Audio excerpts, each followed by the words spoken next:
بسم اللہ الرحمن الرحیم۔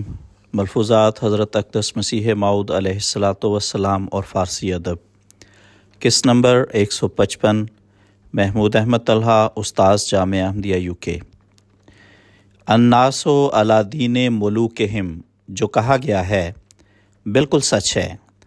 انسان جب سلطنت اور حکومت کو دیکھتا ہے تو اس کے خوش کرنے کے لیے اور اس سے فائدہ اٹھانے کے واسطے وہی رنگ اختیار کرنے لگتا ہے۔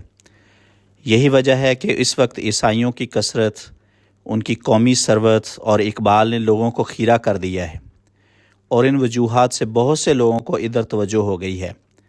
مگر میں دیکھتا ہوں کہ اب وہ وقت آ گیا ہے کہ اس مذہب کا خاتمہ ہو جاوے، اور اس کے لیے دعا کی بہت ضرورت ہے۔ عیسائی خود بھی محسوس کرتے ہیں کہ یہ سلسلہ ان کے مذہب کو ہلاک کر دے گا۔ دل را بے دل راہیست، دل کو دل سے راہ ہوتی ہے۔ یہی وجہ ہے کہ پادری جس قدر ہماری جماعت کو برا سمجھتے ہیں اور اس سے دشمنی کرتے ہیں، وہ دوسرے مسلمانوں کو اس قدر برا نہیں سمجھتے۔ جہاں کہیں ہمارا ذکر ہوگا گالیاں دیتے ہیں۔ اصل بات یہ ہے کہ ان کی فطرت خود تسلیم کرتی ہے کہ یہ سلسلہ ان کو ہلاک کر دینے والا ہے۔ ملفوظات جلد ششم، صفحہ نمبر 325۔ تفصیل: اس حصہ ملفوظات میں فارسی کے شعر کے ایک مصرعے کا کچھ حصہ، یعنی دل را بے دل راہیست، دل کو دل سے راہ ہوتی ہے، آیا ہے۔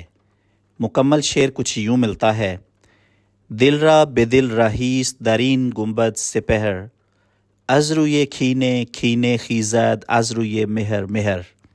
ترجمہ: اس جہان میں دل کو دل سے راہ ہوتی ہے، کینہ کے نتیجہ میں کینہ پیدا ہوتا ہے، جبکہ محبت کے نتیجہ میں محبت۔